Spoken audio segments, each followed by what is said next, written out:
Standing up in McKinney, this is According to Callus. It is Friday, the 17th of May, the year of our Lord 2024, and this would be considered a free-for-all Friday, but I'm going to label it the convention/election pre-show. Why do you say that? Why are you doing that, Stephen? What's your game? Well, the game is we have the Republican State Convention starting next Monday. The real action, of course, will start on Thursday, but all the work that has to be done ahead of time begins on Monday morning. And before that, this week, there were meetings from 6 until 10, Monday through Friday. Now, I have a special event tonight, so I will not be at those meetings. In fact, one of the subcommittees was able to complete our work ahead of time so that we will be prepared for next week. The other one had just one or two sections left, and there was no guarantee we were going to be able to finish before we actually got the convention. But the idea was, if we did this pre-work, we would have more time to listen to more testimony to the people that take the time and energy to come down and visit us at the convention, which I wholeheartedly support. I want to give a big thanks to Matt Patrick. He's the chairman of the Platform Resolutions Committee. That was his goal, to get us most of our work done ahead of time so we would have time to listen to people at the convention, or spend more time listening to the people at the convention. So there we go. That is the intro. And as I say, boy, I think this is the longest period of time that I've gone without doing a show that wasn't a weekend in quite some time. But it's Friday, so I'm going to try and make it worth your while. I'm going to be quick about things. And as a reminder, the best way you can help me make a difference, get the show out there, encourage people to be involved, is to like, share, subscribe, follow the program. Join me on your podcatcher of choice. You can find me under According to Callus. And if you drop in at Facebook, where I still have a page and a group, it's According to Callus. If you see me over at Gab, where I am a pro, it's According to Callus. And guess what? I still drop in over at MeWe under my own boring name. Hey, we can only do so much. We only have so much time in the day. And I'm thankful this week is over, and I'm looking forward to next week. I think we're going to serve the state of Texas proud. So here we go on with the program. All right, let me say from the onset, like everything else on this program, it is my opinion. It is my show. The reason it's called According to Callus is because it's my understanding of things, it's my thoughts about things, and it's all about my opinion. You might remember El Rushbo used to talk about his show was his show, right? And what he did was what he did. I am not El Rushbo. In fact, I don't even think I can be brought up in the same book as El Rushbo. But that being said, I guess technically I'm a Rush baby. So here we go. First things first. I'm going to talk about several of the local elections here in Collin County. We're going to then jump up into state stuff, right? The couple of state elections, if you will. And from there, we're going to pivot into convention items. So without further ado, let me just say that before we actually, I'm going to lump it all together. Here we go. So we still have the Shelby versus Ellen contest. Now, this has been playing out very interestingly. Both have a pretty good, solid presence on social media. What is interesting is some of the more rabid supporters. What is rabid? Yeah, that kind of sounds confrontational.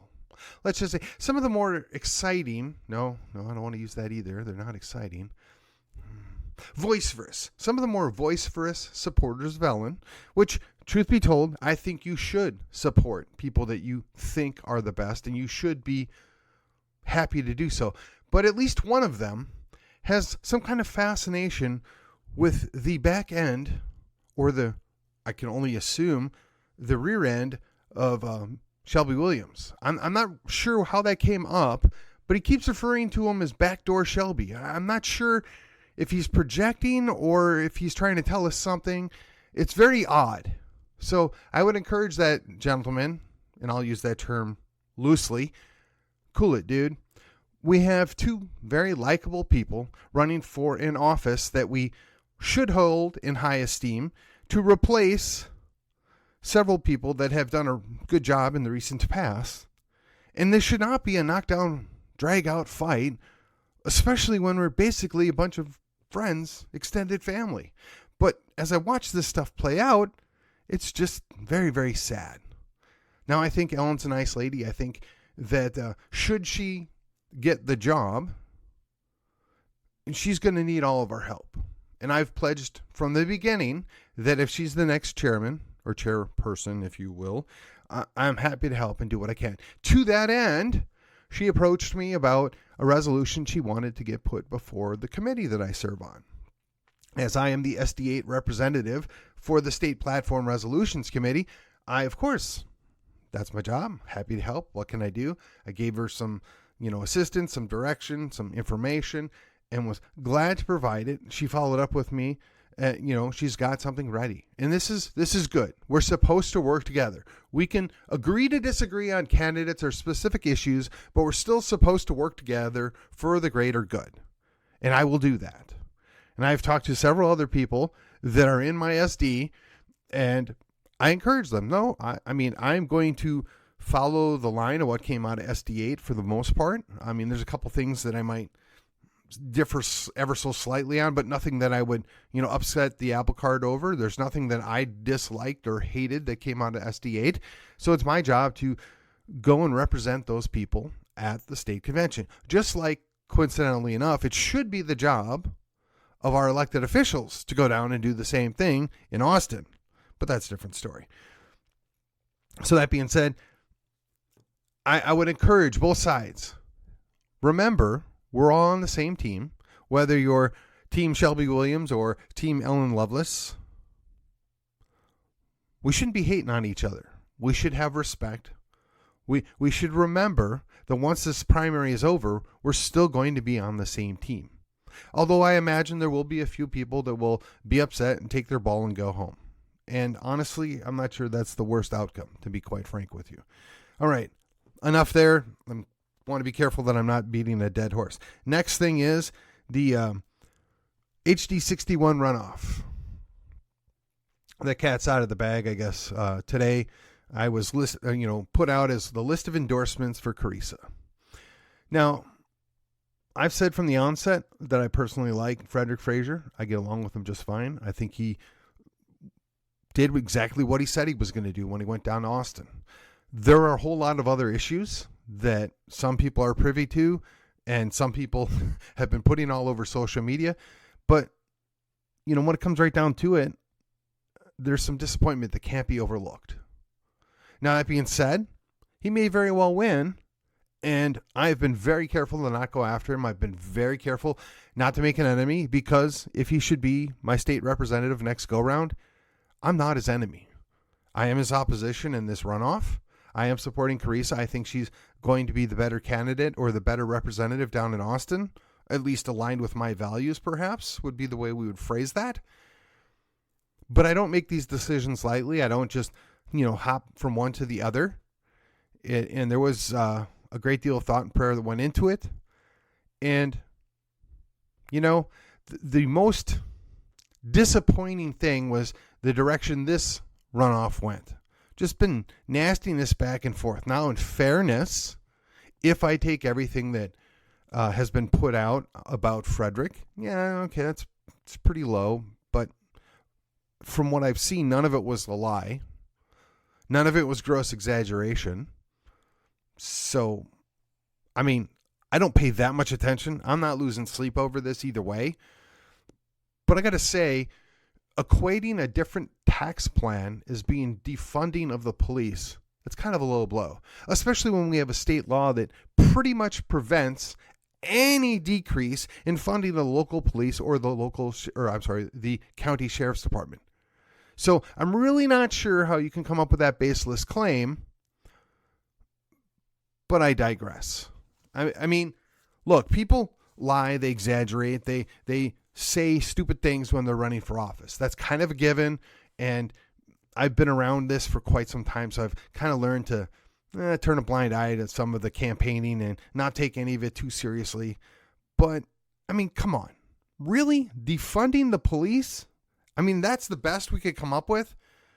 First of all, that's not even possible. And second of all, even if it was, I'm pretty sure that person, Carissa Richardson, is not going to be the person looking to, quote unquote, defund the police. And it's not lost on me that two of the constables and the sheriff are supporting her for what it's worth. At this point, I'm going to take a step back and leave that race to itself. Again, I'm not casting stones. There's more than enough of that on both sides. And then throw in the Fire Fraser crowd, who, for what it's worth, have been extremely effective, for better or for worse. They don't need my voice. So I'm taking that step back out. All right, let's not forget we have SD 30, which in part is in Collin County. It's a very interesting runoff. And the reason why I'm doing this, early voting begins on Monday, folks. The election day is the day after, well, I guess the day after Labor Day. I mean, wow, where's the time gone? In any case, so it's very clear to me whether you like the doctor that was in the race or whether you liked Cody or J.C. Arbro, you had three legitimate choices versus Hagenboo. Now, Hagenboo's got some really special endorsements and a whole lot of money, but there's two problems. One, he doesn't live in the district. And let me say that again. He doesn't live in the district. That violates the state law. So if the state law doesn't matter anymore, well, let's just put away all pretense that we actually have a representative republic. Just saying. And even if we were to buy the fraudulent claim that he lives in the district, this is the same guy that was in charge of the Denton County Republican Party that he basically ran into the ground. And then when he didn't get his way, he went and started another PAC and basically reappropriated a lot of things that actually belong to the Denton County Republican Party. And look, I'm not making a direct accusation there. These are just things I've heard and seen.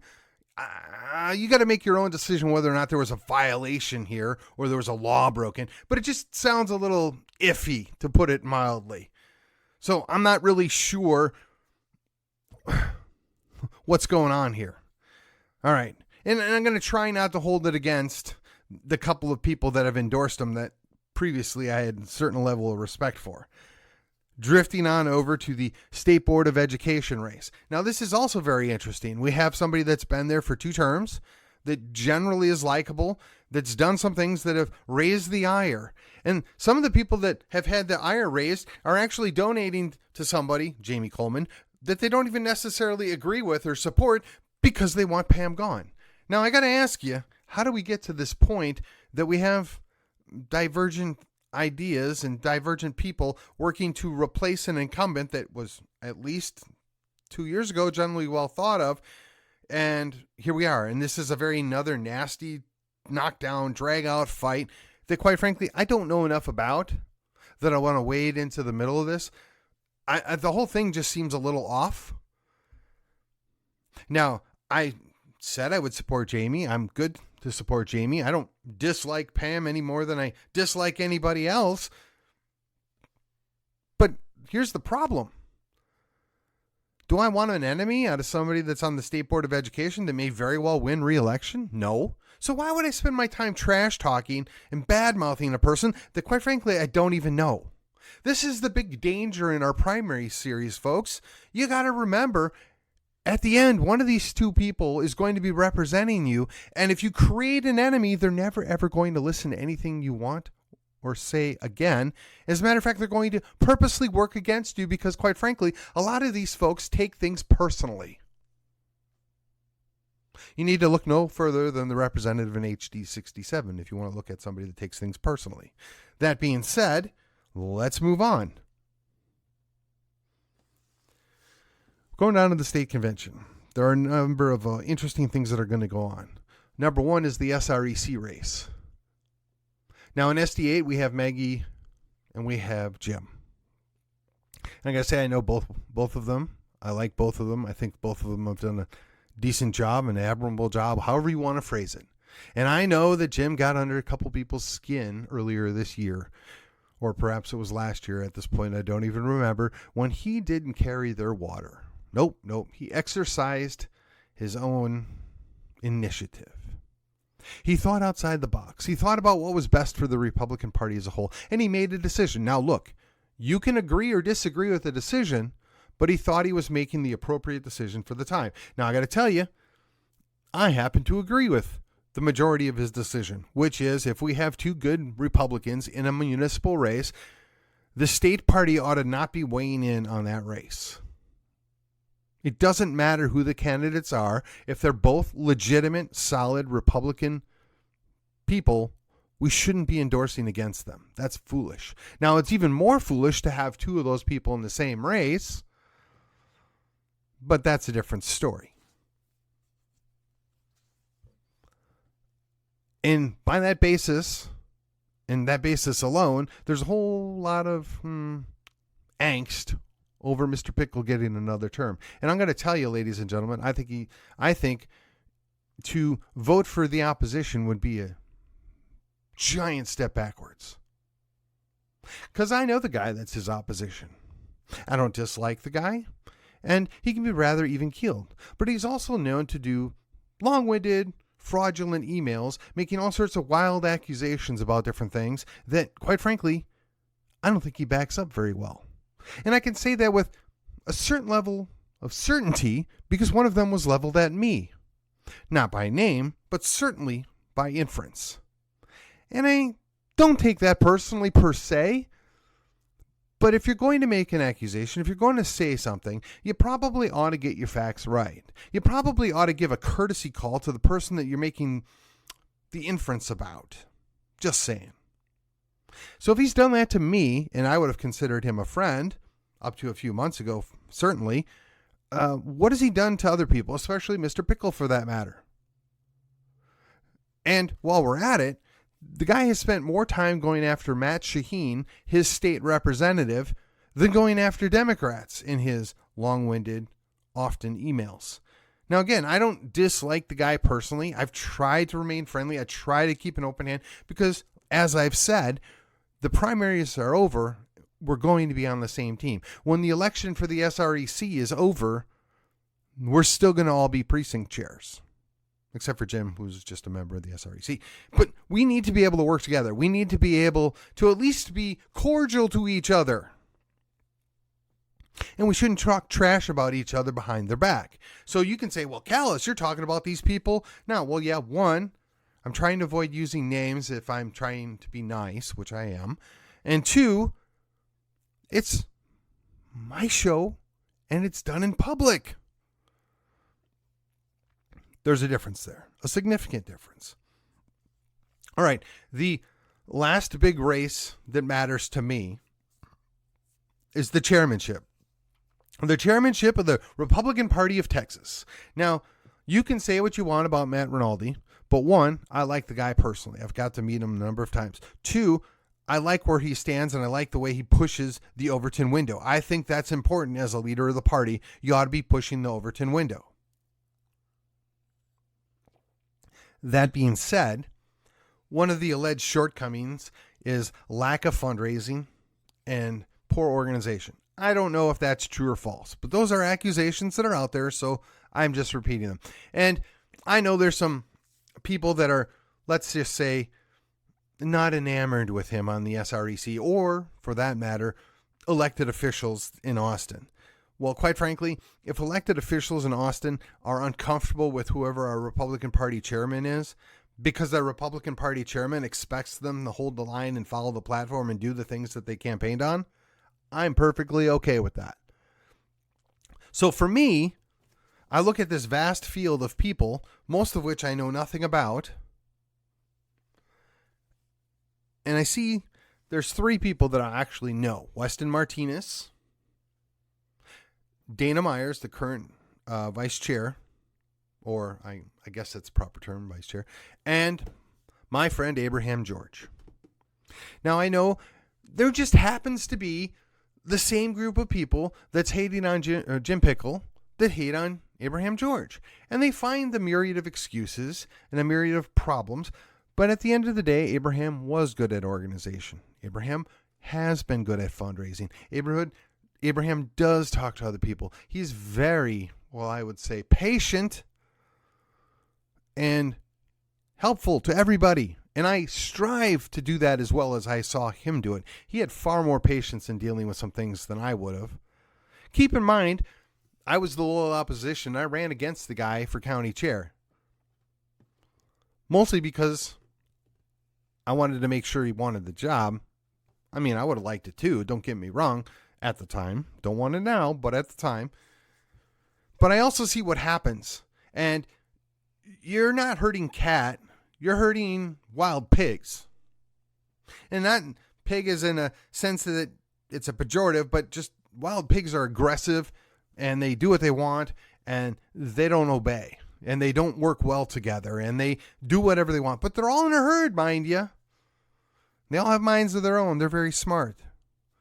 I don't know what else would describe an executive committee better than a herd of pigs. Wild pigs, for that matter. So just imagine that being multiplied essentially by 254. I have the utmost confidence if anybody's going to be able to step in after Matt Rinaldi, that it's Abraham George. I have the utmost confidence if anybody's going to find a way to work with people that don't necessarily like him, or perhaps maybe he doesn't even have a great love for either, it's going to be Abraham George. I don't want somebody that spends all their time reaching across the aisle and making nice with the very people that don't want to do a darn thing to make Texas better. I don't want to invest a lot of time in glad-handing and policy pushing that does nothing but maintain what we already have. I want somebody that's going to push the Overton window. I want somebody that's going to hold the line on these positive liberty things. I want somebody that's going to be aggressive but also friendly. I want somebody that knows how to fundraise. In my mind, that's Abraham George. Now, I could make an argument that in the event that Abraham would be incapacitated, that my second choice would be Weston Martinez. I can make that argument. I quite frankly like Dana Myers exactly where she's at as vice chair, and I don't mean that as an insult. I just don't think she should be the head of the party. I think she's very good at the behind the scenes stuff and the networking stuff. That's just been my opinion, and you feel free to argue with me or dismiss me if you want, and I would prefer that she would stay on as that, but in the event that she's running for chairman, I don't think she has an option.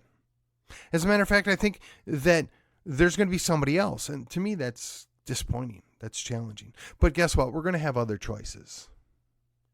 And I don't have a super strong feed on that just yet, but that's where we're at. Now, my own Collin County SD8 might have a bit of a fight when we do our caucus meeting. I think there might be some people there that buy the story by a small group of people that are upset because they didn't get to have their way on everything that's happened in the last 2 to 3 years because Abraham didn't kowtow to their every whim. But I would encourage you, if you're listening to the sound of my voice, dismiss them out of hand. Take yourself over and go find Abraham George and speak to him for 5 or 10 minutes. That being not available to you, come find me. I'm not that hard to find. I'll be happy to talk to you. I'll be happy to fill you in. And the thing is, because it's not me, I can be at least 10% objective, and I can tell you where some of those people had some valid concerns or valid points. I'll tell you why I agree largely that Abraham made the right call. But I will acknowledge when the other side gets something right, or at least close to being right, because nobody's perfect, myself included, nor should we think so. All right, so I've got about, 5-6 minutes left of this episode. Want to be respectful of your time. So I'm expecting we're going to have 5 specific things that are going to come up that will be very interesting at Platform. Now, what's interesting is they don't really offer a whole lot of time to debate platform topics at the convention, the full convention. All that work is done in the subcommittees and in the Platform Resolutions Committee itself. And what's interesting is even if, for some reason, the temporary chair people or their temporary representatives would be replaced and sent back to get a new permanent person, The chances of anything really being changed of substance is slim to none. Now, I think some of that's done on purpose. Certainly would not be my preference. Like, for instance, let me give you a hypothetical. For instance, you've got 31 members and, 17 vote to do full legalization of gambling or full legalization of marijuana. Okay? There's going to be one or two people that get voted out. And that one or two issue might be reversed by voting them out. That is possible. I don't see either of those happening as far as, I don't think there's a majority for legalization of any of those things. Everything else, based upon the last go-around 2 years ago, was passed dramatically, 88% or better. So our party likes its platform. Unfortunately, our elected officials don't like our platform. They don't feel like they should do anything on our platform, except for a few token items that we put on the legislative priorities. So that being said, I expect there to be an argument, a fight over Article 5. For those of you that don't know, that stands for the Convention of States, right? Now, in my own SD8, we voted to strike Plank 37, which was the call for a Convention of States, not a constitutional convention, a Convention of States. In SD8, we struck that plank. It is set to expire in 2025. So I imagine, because there's many people that have many different ideas on this, this is not going to go away easily. In fact, I might feel froggy enough to go visit those folks over in the subcommittee for constitutional issues. That might be very interesting. So if you've got the time, you should go check that out. Constitutional Issues will be meeting on Monday. I don't remember the time. The subcommittee. And we'll also do Committee of the Whole on Wednesday and I believe Thursday. So if that's of interest to you, that's your opportunity to be heard. Along those same lines, but at a lesser heat level, would be Texas independence. Now, there was a guy on the SREC that was also a member of the platform committee last go-round. I don't know if he's with us this time or not, but he put the gauntlet out there that only a small group of people support this. This is crazy, yet it passed in committee when I held him feet to the fire. Well, if it's just a few people that like this, let's put it up for a vote. And it passed committee, and then it went to the convention, and it actually did better than the Article 5 Convention of States as far as positive votes for. All right, so those are two issues. The other one is going to be the pro-life issue, right? There's about, 8 different things or maybe 20 different things on 8 planks on the pro-life issue. That's uber important, but it's also important that we get it right, that we do it right, and we keep in mind what our end goal is. So that's always going to be interesting.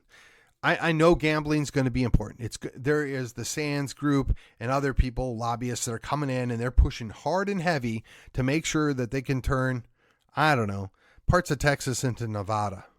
I'm not sure why we would want this. I mean, if gambling's that important to you, just drive an hour and a half up to Oklahoma if you're in Dallas, Fort Worth, or you can go over to Shreveport. We don't really need that stuff here. And to be honest, other than the tribes getting a lot of money, there's not a lot of good things or positive outcomes that come from quote unquote destination resorts, in my observation. Now, you might have a different opinion, and you know what? That's quite all right. We're allowed to disagree. As a Republican Party, we have a fairly large tent and different ideas about things, but we're supposed to agree that people have the liberty to make those decisions for themselves, and that we trust people to be at least somewhat smart enough to not do stupid things to the point that they kill themselves. That doesn't always hold true, but come on, go with me here. All right. The last thing is there's going to be, I can see it now, lots of stuff having to do with alphabet people. I know I'm probably in the minority of the Republican Party on this. I get it, but I really don't care what 2 dudes are doing, or 2 chicks. I really don't. I'm not going to applaud it. I'm not going to say it's a good thing. I'm not going to pretend it's okay or it's not sinful. But that doesn't affect the temperature of my water in my pool, to borrow somebody else's phrase. One of the things that we talked about in state affairs is whether or not the state ought to be involved in marriage at all. If we want the federal government to stay out of marriage, wouldn't we go a step further and just say, well, the state shouldn't require licenses? If people want to get married and they want to go to a church and get married, fine. If you want to go see the JP and get a certificate from the JP or the state saying you're married, fine. But there should not be a mandate, because the whole reason we have this problem, the whole reason we're in this situation right now where they've redefined what a natural marriage is, what a natural family is, into some morphed great crazy thing, is because the state was involved in the first place. So to me, it's going to be interesting to see how this all plays out.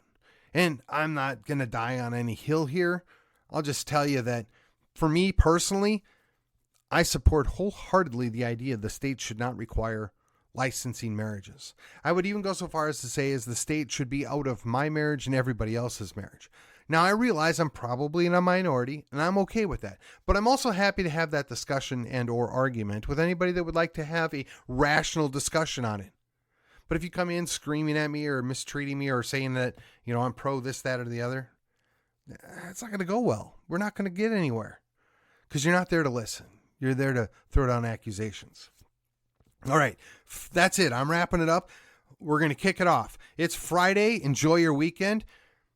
I'll be back. I think I figured out a way. I'm going to do a show late in the evening the day before. So what you're going to hear on Monday is going to probably be another form of a pre-show, but Tuesday, Wednesday, Thursday, Friday, we'll recap what happened that day before. I want to keep you abreast of what's going on down in the state convention. I think as conservatives, as Republicans, as Christians, as liberty lovers, you ought to know what the Republican Party's doing. You ought to know where the collective mind of the party is at so you can stay on top of these things. And I'd like to tell you lots of good things are going to come out of this, and we're going to do away with all the silliness, but I don't believe in telling stories. All right. With that, this has been According to Callus. And yes, I will see you on the other side.